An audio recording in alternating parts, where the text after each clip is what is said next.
Fans were excited to watch the Paris Eternal coming into Season 2 of the Overwatch League, with an all-EU roster that the fans of Europe could really get behind. However, they kind of disappointed everybody, going every single stage without a positive record. Coming into this season, they needed to make some serious changes, and they not only changed their coaching staff, but their players' roster as well. So let's get into it and discuss whether or not the Paris Eternal have done enough to turn around this season. So last season, like I said, they didn't have a single positive stage, and they ended up finishing the season 11-17, which obviously disappointed a lot of fans, and I was actually really excited to watch them too. But yeah, let's see. Stage by stage, we'll start off with, they went 3-4, 3-4, 2-5, 3-4, and 3-4. So, yeah, disappointing. Nobody's excited about that. If you can't tell by my voice. Ugh. So, literally, they did nothing positive last season. Every single stage, they were close to making it, but they didn't excel in GOATs, they didn't excel in 2-2-2, and so they needed to make some changes. And man, did they. They have an insanely good coaching staff now, bringing in some former pro players, and everybody's really excited about this coaching staff. But the big key pickup is Sparkle.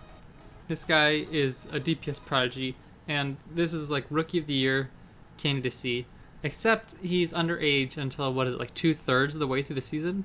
And that's a long time in the season where you're not without one of your best players, if not your best player. But obviously they have Soon in the meantime, and I think he's good. And Nico is alright. But either way, you have people leaving. Let's get into that. I keep jumping over place. Let's start with who that had to leave. LH Cloudy, Finzi, Donnie, and Shadowrun.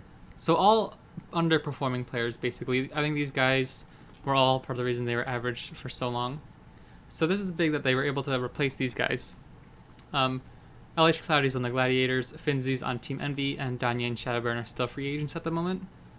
But once they brought in Sparkle, even though he's underage until I think it's July, they brought in his teammates from Element, Mystic, Z, and Hanbin. Hanbin's an off-tank, and Z's a DPS, and Hanbin's also underage, I believe. So that's a bit disappointing, that Hanbin's the tank and Sparkle's DPS, two of your key players, aren't going to be able to play for a while. Hanbin is only going to miss the first 2 games of the season, though, so that's fine. Obviously, yeah, you'd rather have him playing at the start, but if you look at the bright side of it, even if he can't play, at least you're giving someone else to prove if they still deserve a spot on this roster, or maybe for like flex opportunities, stuff like that. So, Hanbin, Z, and Sparkle were all in Element mixed together, and they dominated career contenders. And it's really exciting that the Paris Eternal were able to get this core of players from there, and I think all 3 of these guys can make a big impact on this team. So, of course, the big talking point is whether or not the Paris Eternal can actually make it to the point where Sparkle comes in while still being in a decent spot to fight for the playoffs, and I think they can. So let's get into who they still have. They have, for DPS, they have Soon and Nico returning, and then Z is the new player. So Soon and Nico, I think that's an alright DPS duo. I think Soon's really good, and I think Nico's solid enough. But, and then it comes in to decide whether or not you think Z is better than Nico, if at first you want to really mess up that language barrier. Whereas like if you keep Soon and Nico, you'll have the communication fine until eventually you're gonna substitute in Sparkle and Hanbin, and at that point it becomes alright. You already have 2 Korean players in here. A third one won't hurt as much. So at the start, I do think they'll go Soon and Z. I do think they, even if they don't, either way, eventually I imagine Z is going to be taking over Nico's spot at some point in the season, even if it doesn't start out that way. Then the tank line is, until Hanbin comes in, it's a bit of a worry. You have Benbest and No Smite as your main tanks, and Smex is your off tank. So I think Smex is going to get replaced once Hanbin comes in after 2 games. I think that's a pretty easy choice. But when it comes to No Smite and Benbest, neither one of these guys are great. And it's going to come down to whether or not you want Benbest, the French tank, because I don't know. I don't think either of them are very good. And I can't differentiate their talent at the moment of who I'd want to say is just straight up better. But Benbest is French, No Smite's Korean, and so I think a big part of it will come down to the communication at first. But eventually, if you have No Smite, Z, Sparkle, and Hanbin, that's 4 Korean players, and so then it won't really be a big deal if No Smite's Korean instead of French. But yeah, at first, Benbest and No Smite, either way, it's a weak tank. It's a weak main tank line. And with Smex, that's going to be rough for those first 2 games. Obviously, with new coaches and an entire offseason improved, maybe Ben Best or No Smite will come in and be pretty good. I don't remember who No Smite was on last year. It was Hangzhou Spark. That's right.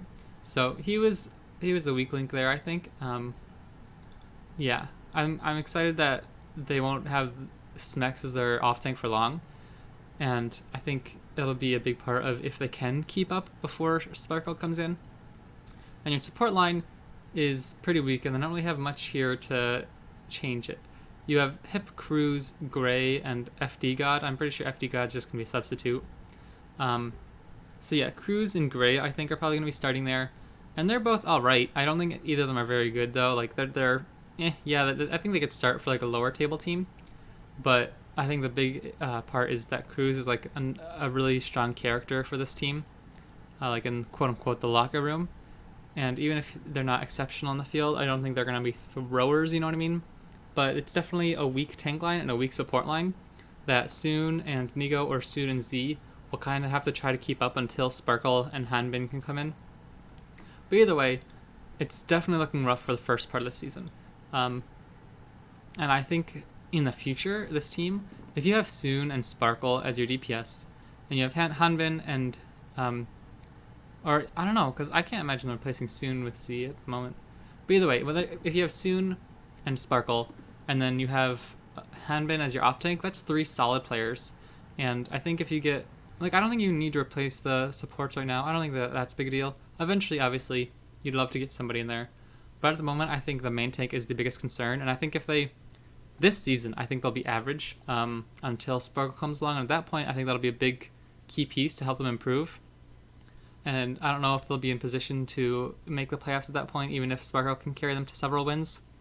But in the next season, if they add 1 stellar support or 1 stellar main tank, I think that's when this team gets scary. I really don't think they're too far away from being a really good team. But for this season, I don't think they're going to make top half of the table.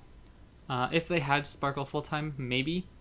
But starting off, I think even if Hanbin will come in and be a really good off tank, if you have a really bad main tank and then weak supports, that's such an integral part of your team, especially in the 2-2-2 meta now, that I don't know if they'll be able to keep it up. But this is one of my favorite teams, and I'm really excited to see how they do. Student's one of my favorite players, and I'll be really excited to see how Hanbin does once he comes in after the first 2 games. And everybody's going to be looking for Sparkle once he comes in. And I don't know. I've heard a lot of flack about this team, but I think we're not giving them enough credit. I think this team can be good even without Sparkle coming in for the meantime. So I'm excited. I think this will be kind of like the first season of Overwatch League where the Boston Uprising kind of surprised everybody. And then last season, the Paris Eternal or the Chengdu Thunders were kind of like that. And so I think the Paris Eternal can be like that this season, where they kind of outperform the roster, you know what I mean? And everybody's expectations. So my safe bet would be 15th to 10th. But I wouldn't be surprised if they're definitely pushing for like 10th place, something like that. Like I said, these guys are one of my favorite teams, and they'll definitely outperform last season where they didn't have a single positive stage. So Paris fans, I think, definitely have a bright future ahead of them. With Sparkle and Hanbin, I think are going to be 2 really good pieces for this team for a long time. So everybody, don't forget, Overwatch League does start soon. I've been Emrat. Thanks for watching.